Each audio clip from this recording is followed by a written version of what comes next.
you listeners listening and all you people watchers watching. I'm your host, Mike. My conversation today is with the Sophomore Beat. And this is Music Talk. Listen. I'm here with Sophomore Beat. I'm Mike, your host. This is Music Talks. So, who are Sophomore Beat? We have no idea. Nobody knows who the Sophomore Beat is. Au contraire, It's that band many from people in 15 years my ago. many people in my DM seem to know who Sophomore Beat are. Okay. Everyone That's good. seems to be going. Who are those people? Are they coming to the show? Or... Oh yeah. Yeah. I keep getting asked, Good. did you buy tickets? Are you going?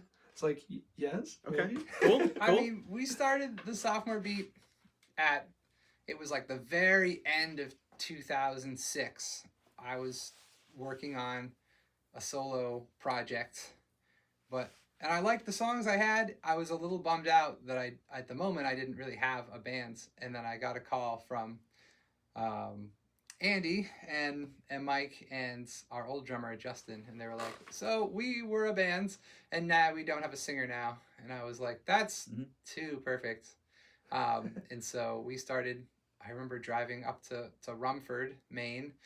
And we just started practicing all the time and workshopping the songs and just figuring it out. And it was like full speed ahead. Like I had almost finished a whole record already. So it was just like, let's just learn the songs we have and then just go, we did a record as fast as we could. We actually recorded our first record in this room. No kidding. Yeah. Yes.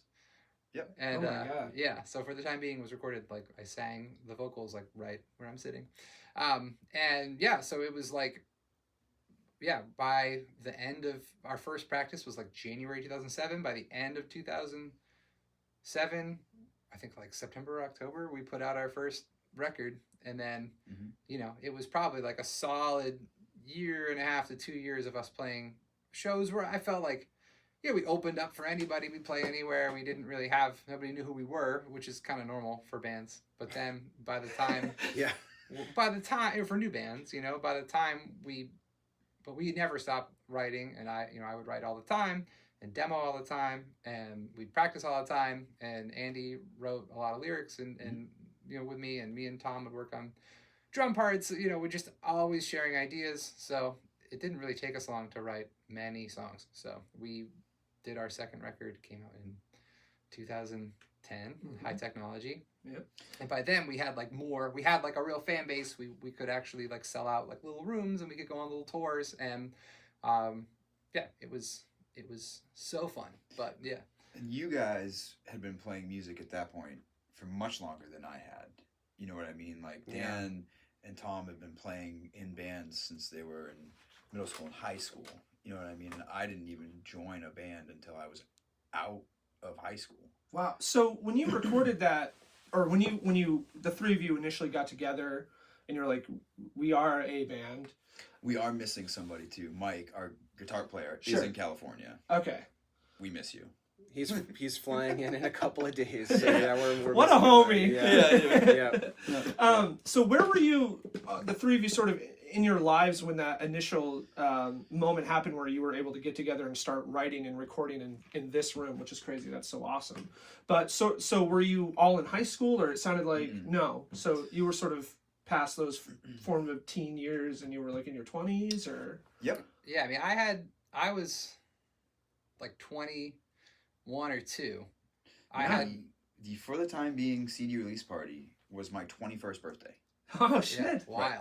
So yeah, and so the other guys in the band are a little younger than me, and I don't know. I was always obsessed with playing music. I had a band as soon as I possibly could. When Sure. I was teaching myself how to play guitar in middle school, and by the time I got to high school, I was just looking for other people to play music with. So I played in a ska band called That's What She Said, and we actually for high school kids, we got a decent amount of attention and played a lot of shows, and that was really exciting. But we all kind of went our separate ways. It was not necessarily a pretty breakup. And then I started another band called Haven't Talked Since, and we like weaseled our way onto playing Warped Tour. We like sold all of our stuff and just like went on the road. We literally we showed up in Maryland, and we were just like, "Hi, we're kids from Maine, and we want to play Warped Tour." And they're like, "What the fuck are you doing?" Like,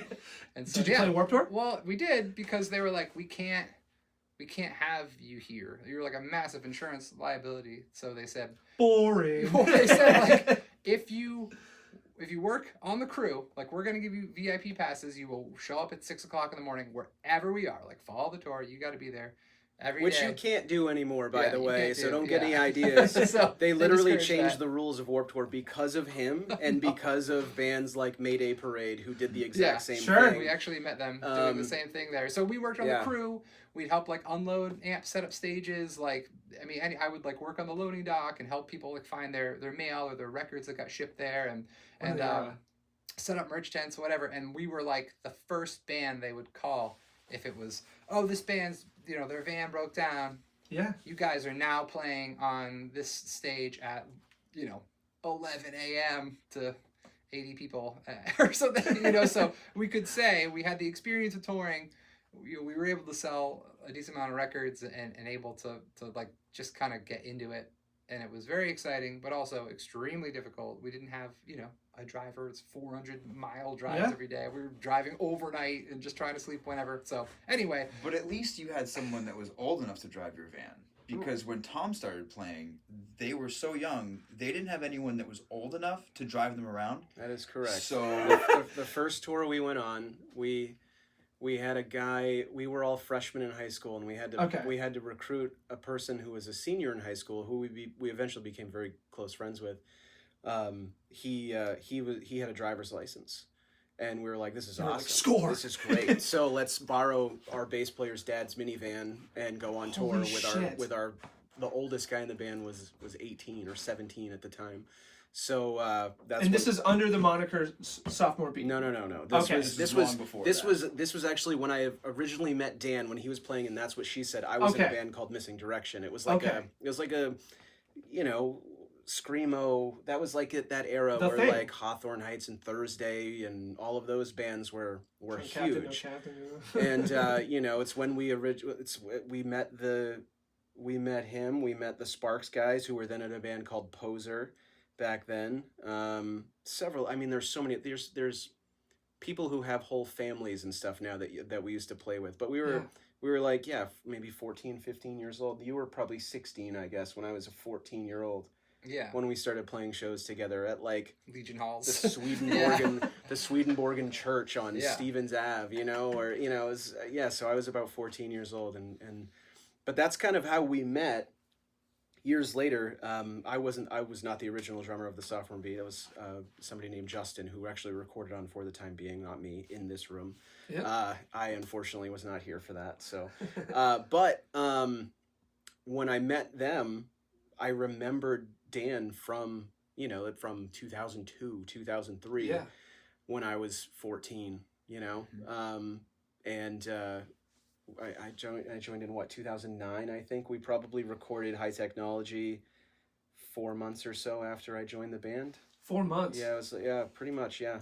So when you joined, was there a lot of material that was just sort of sitting out there waiting to be recorded? Yeah, you had a lot of demos that you had recorded at your apartment in Old Orchard, and we used to sit there and just kind of mess around, literally hitting buttons on the keyboard to make different sounds.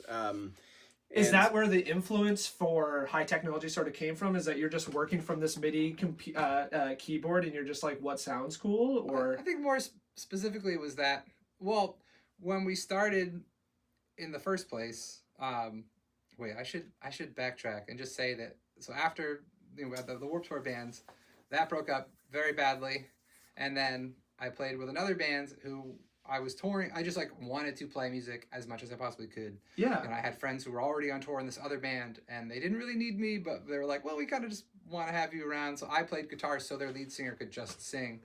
I was playing with them for almost a year and touring a ton, and they said, like, I was showing them my songs, and they were like, yeah, so your songs, we really love them, and also we're never going to play them. Ever. They were like, you should maybe it was kind of a subtle suggestion. And I wasn't always getting along with everybody in the band, and they had said, maybe you should have your own bands. But isn't that almost like a wonderful thing, though, to be like, at least I'm not playing my music with people who absolutely do not want to play my music? Well, yeah, I appreciate them being honest with me. And they said, we really do like your songs, and we really think you should do your own band and not be in this one and maybe play them. And I was like, oh, okay. Sayonara. Yeah. And so that's when I kind of went home. I came back here and was working on those demos, and it wasn't. So my solo project became the Sophomore Beat. We all got together. That was really cool. The first record was very much influenced. I would, to me, like, I wanted to sound like Piebald and like Copeland. Oh, yeah. And Ted Leo and the Pharmacist, and kind of not even really like pop punk, kind of like loud indie rock. Sure. And so that first record, I would say it is kind of emo pop punk, but it also is like kind of alternative. There's more like acoustic guitars and natural piano sounds, and like the guitars aren't really heavy or as heavy. And then when we started working on the second record, it was kind of the same, but it was more, I mean, at that time, bands like 4 Years Strong and Forever the Sickest Kids Motion City. and Motion City Soundtrack and also, and Mayday Parade, who I met and toured with on Warped Tour. Love that. Yeah, we used to sneak them into Warped Tour. We'd like give them our extra passes, and yeah, it just so happens they're the band that I've seen the most live. Yeah, just because it's like you go and you're like, oh, they're the second to last always. It seems like they're just like always they're just like they show up, they do their shit, and they're awesome. They're amazing. It's kind of a funny story with them too, because back when we were when I was 14. And went on my first tour, it was with them, but they were a band called Defining Moment. Oh my it was God. members of Mayday Parade, and they were complete nobodies. You know what I mean? Yeah. Like rising, like from Tallahassee, Florida. They toured up here to Maine. I don't know if you remember Muscle City Productions. I don't. Jake Simcock, our old manager. Oh my God, Jake Simcock. Yeah, yeah. There's a name I have not heard in and some Chris- time. Chris Carlton, our old manager, Jake, yep. was my manager when I was in Missing Direction, and they put us on the road with Defining Moment, who then became Mayday Parade, and like Defining Moment slept at our house, at my mom's house, when I was like 15, and they were like 18. That's you know what I mean? amazing. It's just really weird stuff like that. I remember I think the Sparks guys, when they were still Poser, I think they were on that tour as well, if I'm not mistaken. But years later, I joined the Sophomore Beat, and I didn't know who any of these bands were. I didn't like earlier we were talking like all of the influences that they had. These are all bands that I had never heard of. Like I was in a punk hardcore band. You know what I mean? Like I was so out of touch. I with listen like to She Is Fallen. anything. No, that's even like I don't even know who that is. So I'm such a square, man. I don't know who any of these cool bands are. So I can't remember what it was. You had like an AP magazine or something, and they were on the cover of it. And I like glanced at it, and I was just like, those guys look who are these guys? Like, I was like, is this is the Mayday Parade that you guys are talking about? And it was those guys. It was Defining Moment that we had gone on the road. My mom's that was house. like, these guys slept in my mom's floor. And now they're on the cover of AP. Yeah, they're on the cover of AP. Like, what the fuck? Yeah. I mean, that happened. I don't know how many times, how many bands we played with in like somebody's living room. Oh yeah. And then a month later, they were like, touring with the All American Rejects. Or Yeah, I something. remember Like, with right. Having Talks- It happened all the time. The first Never time- happened to us. the first time that Hawthorne Heights came to Portland, it was 2 weeks before their record came out, and so they had. I played that show. Yeah, they had them open for us. Yes, exactly. We played that show. It was at the Industry Yeah. on Wharf Street in Portland. Yep. It was you guys. It was us. It was. Yeah, and they opened the show. They literally were the opener on the bill. So it's like they're And like, then- you guys are and then- now playing last. And we're like, but they're the touring band. And then so, a month later, they were the #1 band on PureVolume.com. they had a gold record. Yeah, we were it was like- so wild. Yeah. That's fucking crazy. Yeah, There's- I mean, and there's so many like weird stories of all the random people that we've run into. Well, all the and cross met pollination from just being at those festivals, I'm sure alone. Oh yeah, just Yeah. like these funny exchanges you have with like, you're all just band people just hanging out in these funny situations. Like I remember like waiting in line for like the shower at some baseball stadium on Warped Tour. And it's like the drummer from Fall Out Boy just telling some weird story. You know, like he doesn't know that I think he's famous. Yeah. He's like, yeah, so that's how we wrote Dance Dance. And you're like, oh, okay, cool. just No, the drummer of Fall Out Boy. Like, I hate this kind of soda. It's never cold enough. Like, you know, it's just like the weirdest stuff, you know. Yeah. I said I wanted my Coke from McDonald's. Yeah, it was, you know, so it's, I mean, and I always tell people, kind of neither here nor there, that I'm so happy that I feel so fortunate that I got to meet so many of my heroes and all these favorite bands and all these people that we were so lucky to have shared stages with and met.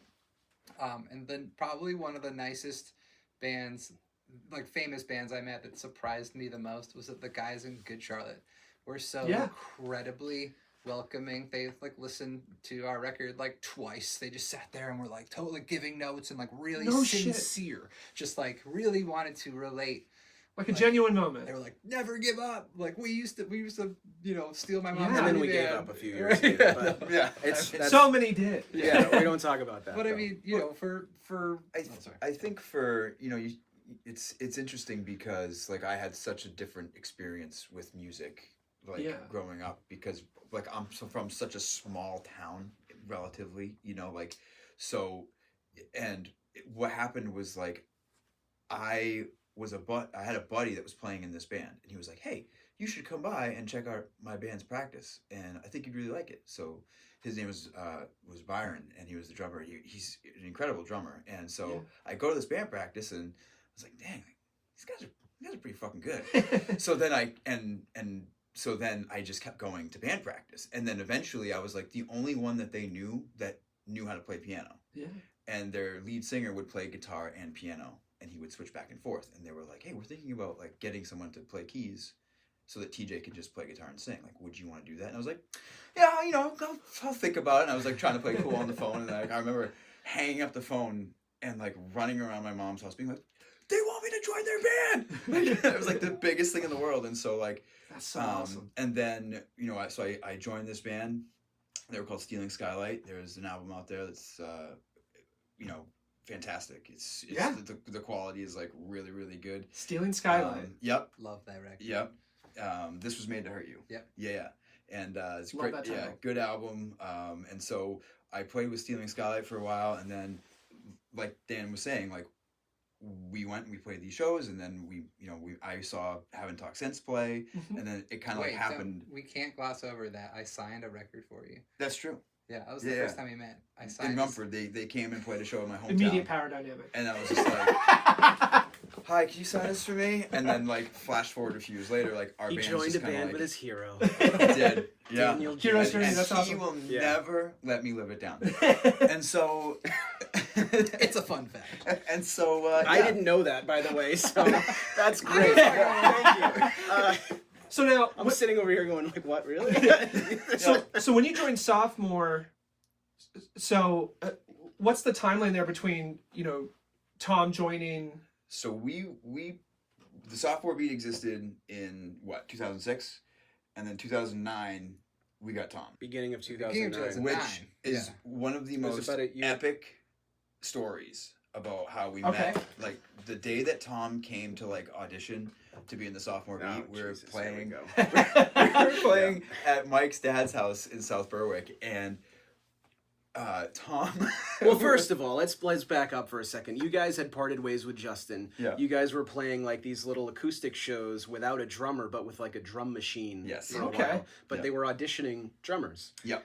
And I found out through a friend of mine. Like I said, I'm super uncool, and I'm not like I tried to avoid MySpace and all that stuff, so I didn't know who really was in the local scene. I was in a hardcore band that was based out of like New Hampshire, Massachusetts. Okay. So I found out that this band was auditioning or trying out drummers, and I was like, yeah, I guess I'll give it a shot. I checked out their stuff. You had just basically released, for the time being, maybe a year or so before this. Yeah. It was November of 2007. I joined in the beginning of 2009. So it was like a little over a year since you had released it. And so I remember that's when I found out. I was like, oh, that's the guy from Haven't Talked Since. I remember playing with him 7 years ago, or whatever. And so I tried out for the Sophomore Beat. So I pull into Mike's driveway, and for some reason a police officer followed me into Mike's driveway, like right up He the like hill. pulled you over into the driveway. Yeah, I didn't know. What? I didn't know he was behind me. So Yep. yeah, so the driveway's like a little hill. So I get out of the car, and I didn't know he was even behind me. So I get out of the car, and I look back, and there's a cop behind my car, and here they are. There, you guys had the van. Yep. You're all getting out of the van to like introduce themselves to me, like say Yeah. hi, and like. Before they could even say hi to me, they look, and there's a police officer over here walking towards, and Mike, it's Mike's house. Mike's like, he's like, "Can I help you, officer?" And he's like, "I'm here for that guy."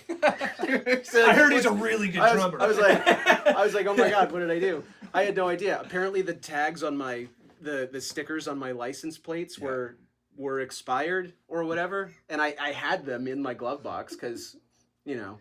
Why put those on your license plate? I don't know. That just seems like what. And before you could say anything, Mike was like, "He's all yours." Yeah, he's all yours. Like, fuck this guy. Fuck this guy. I was Yeah. gonna say you three are probably So- like, this is our guy. So you're right. So they don't even know who I am at this point. And here's the police officer like grilling me in Mike's This is driveway. amazing. Yeah. It was quite the It's a introduction. great origin And then we story. gave everybody hugs, and we still talk about it. That was 16 years ago. Yep. So Yeah. Oh my God. yeah. So it's Well, pretty. you reminded me though that was part of the high technology thing, as you had asked. What was that? Yeah, we're bouncing all over the place. It's now, okay. man. It's okay. I'm trying to. We're gonna make I'm it work. trying to- We're gonna make it work. He's back- the structure No, guy. I owe this to you guys. Back when we used to do interviews when we were like in our 20s, like I couldn't even talk in a straight line. I was like so all over the place, and these guys just had to suffer through it. So now I'm gonna try to be more It'll make editing a lot organized, easier. and I will try to pay you back with a cohesive. It's all right. narrative line. We'll make it work. They It'll be suffered good. through a lot of weird interviews with me. Yeah. So Because yes, of we us did. too, though. But Yeah, I mean, not that any of us are. Any less particularly- we're all weird. Yeah. So, you reminded me that part of why it was called high technology was that, we parted ways with Justin, and then we still had all these shows booked, and we didn't have a drummer, Mhm. and that was to us. That I don't know if anyone cares, but that was important to us. Was that we didn't find a drummer before we told him. That, Sure. It was like, we're telling you, well, who's your drummer now? We're like, nobody. We are telling you now, and then we are finding a drummer later. But that put us in a funny position because we had so many shows booked. Wow. And so in GarageBand, Mhm. I made all these beats to, electronic beats. And Because you're the garage keyboard. band king. Yeah. The garage band king. Yeah. And so I made all these like beats of our songs so we could like play along acoustic, and it would sound a little more, like electro, indie Yep. pop, and not, just like a regular acoustic show. And so I made them all in GarageBand, and I remember thinking like, "Ooh, this is like high technology." It was like that was like part of a Love it. joke of Yeah. like now we're becoming this like electro indie pop band just because we are trying to replace the drums with GarageBand loops or whatever. Yeah. And so that, and also when we were working on, we kind of had like we had to make a production choice at a certain point, because when we were working on what became high technology, a lot of the songs were pretty heavy, and we weren't sure whether to lean into that or not. A lot of the songs, I would say, sounded like 4 Year Strong. But then also at the same time, there was such a strong vibe for this electro indie pop thing. Bands like Forever, The Sickest Kids, and even bands that we were friends with and toured with, this band Love Via Dance Machine from Boston, who were incredible. Mhm. And they were really very much that like electro pop vibe. And so we were kind of interested in that. Yeah, it's interesting because 2 years ago when we played, was it 2 years ago at Aura? No, Yes. we played that No, show. 3 at- years ago. It's three- 2021. 2021. Yeah. So when we played that show at Aura, we had not played in 8 years. Yeah. And to know that like we were getting messages from people that we had not seen or talked to in that time frame. Yeah. And they were so genuinely excited that we were going to go play this show. And so we played that one show, and it was just so humbling to know that like the music that we had created together had reached all these people, these friends of ours, because that's, I think, one of the things about the Sophomore Beat that I'm and I think we, I don't have to speak for everybody, but that we are the most proud of is that, you know, the people that would come and see our shows, the fans who became friends, who become family, those kinds of things, right? We made these really genuine connections with people, and it was great just to see everybody. And so when we played the show, flash forward, when we played at Empire, that was one of the biggest compliments that we got was, we're so glad you put on this show to bring people together. Yeah. And to us, we were like just a bunch of idiots. So we're like, oh, let's just play a show. Like, wouldn't that be fun? We didn't realize what it was really gonna like mean to other people, and it was so humbling to know that like we really affected some people, and we touched some people, and it was like crazy to think that we were able to do that through music, and it's so special. You know, obviously we had somewhat of a following throughout New England, and we did our fair share of touring and stuff like that, but I don't think that any of us really thought, you posted this on Facebook, I think maybe yesterday, Andy, is like, if you would have told us back in 2010 when we released that record that 15 years later we would be celebrating it with a show and people would still be excited to talk about it and hear it, like we didn't think that. There's no way, you know, like and I'm just kind of blown away by that we can actually, you know, 15 years is a long time. Like, it's hard to say out loud, honestly. You know, there's something I think about too is that I know when I started playing music, you know, in 2000, you know, my old band, we put out our first record in 2001. Yeah. And even at that time, there was still this leftover stigma of people saying, well, you guys are just going to be rock stars and drink and do drugs and cause trouble. And I firmly believe that is why I did not do those things. It was like, I can't be too drunk to drive to the next show. I have to be in my right mind to stay productive. I have all these friends now. You know, we're 15 years old playing at these teen centers, Legion halls. Like, that's what we were doing. Because it was like all the people so many people that didn't have something like that. Like, they were getting in trouble, so to speak. And so... Why'd you point at me? I was just gesturing. we would wait for the band to roll away. We wanted to be really, like, truly, like, we wanted to be good role models, and to since so many people had told us that the music was important to them, and they're like, the only reason I made it through this hard thing. It's like, okay, well then we need to continue to be the people that I don't know, it's like we owe it to them, but like it was inspiring to. Yeah. Again, so much like of that was something that we weren't really necessarily aware of until, well, I mean, we were aware of some of it, but even at that Empire show, we had people come up to us and were like, "You have no idea what you guys mean to us. Like, you know, you helped me through this hard time of when I was 17." It's like, it's kind of mind blowing to think that when we created this, it wasn't to help people through hard times. It was because we were all musicians and we felt inspired to create something, and the fact that we were able to create something that actually touched people in that way is pretty amazing. So yeah. Is it a weird experience? Yes. Okay. It is, yes. I'm so curious because it's so uncommon, you know, especially for someone who's also in the scene and knows so many folks in the scene. There are, though, you know, those like local legends or whatever, you know, please don't call us that. I know, it's the guys in adulting have been posting the local legends, the Sophomore Beat. Adulting? Like, I was Great band? Yes, they are. They're amazing. They're playing our show on the 15th, March 15th. But we're not local legends, please. Like, I'm sorry, I just can't. I was really curious though, because these, you know, being in like a, you know, say like a smaller local band or one that doesn't have as long of a legacy yet. You know, for those folks, when you hear something like that as a musician, you know, being local legends, or you mean so much to me. So it sounds like that is sort of like a weird experience a positive weird experience. It's a positive experience, and I'm very honored that they would say that in a non-joking way, apparently, because I asked them. I was like, you're just joking, right? Yeah, no, you're not. Okay, cool. Well, you actually think that? That's very touching, you know? I don't think any of us consider ourselves to be legends in any way. I local think that's maybe. what makes you legends. Yeah. The humbleness. I mean, you also have to consider that at the time we were recording and releasing music, we were also heavily criticized. So Sure. I think that there would be, and that's normal, I think, for almost any band. You know, you're always going to have people, oh, this sounds too much like this, or this isn't heavy enough. Yeah, or, we used to play like hardcore shows with, you know, and I mean, how did we Mixed fit on genre. that bill? That's You know, tough. they'd be like, Yep. you guys are so wussy. It's like, well, you're welcome. Yep.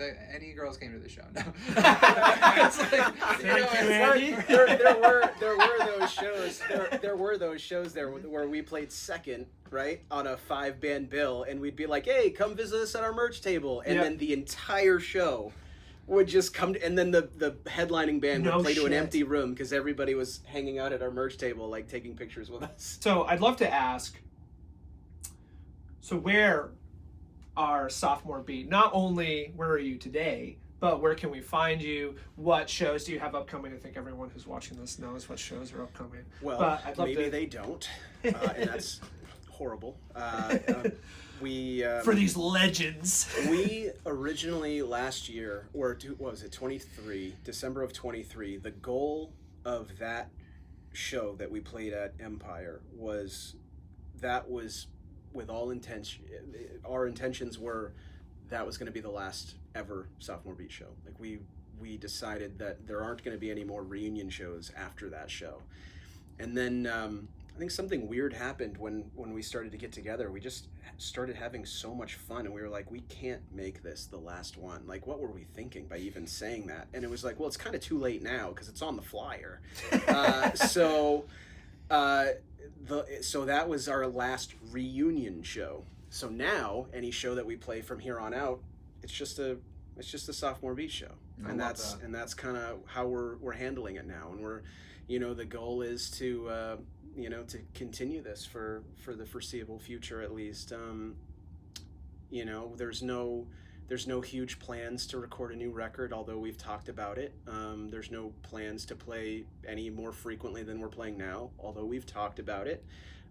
So we'll just kind of have to see what happens, you know what I mean? Right now, I think the big thing for us is we wanted to celebrate our 15-year anniversary of High Technology in Portland, which is the city that we had our record release show. 15 years to the day, by the way. No kidding. Yes, I did not realize that. That was a big awesome. reason why we picked that. Was it's 15 years to the day that we released that record on the 15th. So there's a lot of 15s rolling around. So it's easy to remember at least. So I didn't know that. Yeah. So I just sing the songs. I don't know. I know. Yeah, no, the show is kind of my brainchild, so I just sent it in a group text, and they just kind of agreed to it. So that's how, exactly. So I'll be there. yeah. So but yeah, we're super excited that right now that's our big focus is just celebrating and having a good time with people. Hopefully that were there 15 years ago. We would love to fill that room and have all of the people that were there 15 years ago with us singing along, you know, doing that again. And in what, 10 days from when we're recording this? When is it? What is today? The 4th. Today's the 4th. So it's in 11 days. Yeah. So You're on a deadline now. Yeah. Tomorrow's going to be a busy day. Yeah, but I mean, it's just kind of mind blowing that we're still. I mean, we took a very long hiatus. We weren't in. I was even surprised at the fact that when we got together to play that show, I think we opened for Sparks the Rescue in 2021, and the four of us hadn't been in the same room for 7 years. When you all sort of reconvened for that first time, you know, not being in the same room for 7 years, what was that like? It was. I remember having the biggest friggin' smile on my face. That's awesome. Andy was hiding behind a wall. He was already in the room, and he jumped out and scared me. I hadn't seen him in like 6 years. I'm smiling right now just thinking about that moment. You know, that was you know, that we had been through so much together and spent so much time together. You got to understand, like, if you're on the road, you don't have any you time. You know what I mean? You're the four of you guys. I mean, there were nights where we literally snuggled for warmth. You know, like like we were so close, and then to spend that much time away from each other, to walk into the room and have it feel like no time had passed at all was was kind of amazing. I didn't mean to interrupt you. I maybe you have a different experience. Maybe he's like, I couldn't wait to get out of that friggin' room with Tom in it. I 8 years wasn't long enough. No, I'm kidding. That was my experience. I had missed you guys so much without realizing how much I had missed them. Yeah.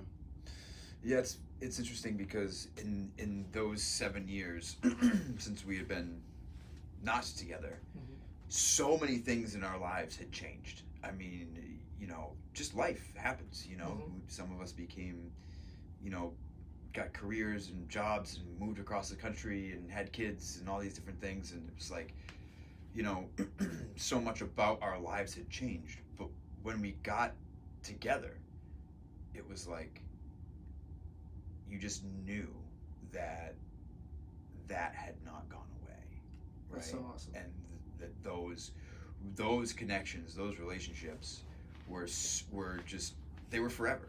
They literally, I will be friends with these guys whether we play music as the Sophomore Beat on the 15th and then we never play another show again. Like, we will always have those connections together, and I think that is something that is obviously like super special, and I feel very grateful to have those connections in my life, and so many things about my life in that 7-year hiatus were incredibly fulfilling, and I had some great experiences, but getting back in that room and getting back, behind the keys and playing with these guys again, it was like we never left, because we played here. We came back here and had band practice. It was like nothing had changed. I mean, I will admit that it was a little intimidating in a way. I know it sounds kind of funny, but honestly, I mean, I never did stop playing music. It's like I'm, the kid with his own Green Day songs in his wallet. No surprise. But like I started a band after the Sophomore Beat, and I continued to play like covers, and it just like I'll play music still, like anywhere. Like, it's always a big part of my life, and so it was a little intimidating to bring, because I was still playing.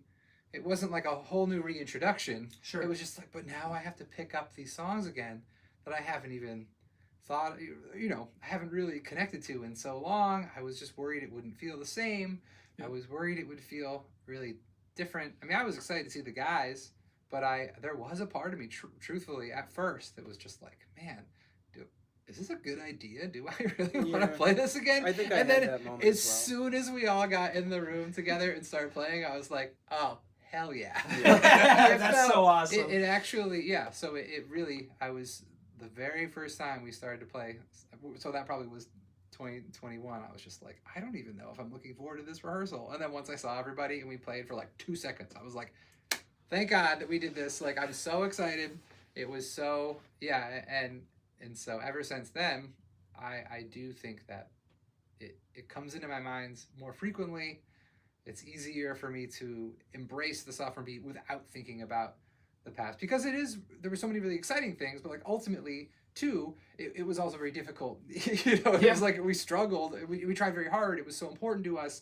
I mean, I never stopped working on the band. We were all very hardworking people, and so now I think I can bring it back, and I can live with it. I can listen to the songs for fun. I can talk to people about it. I can think about all the things that we did, and I celebrate it.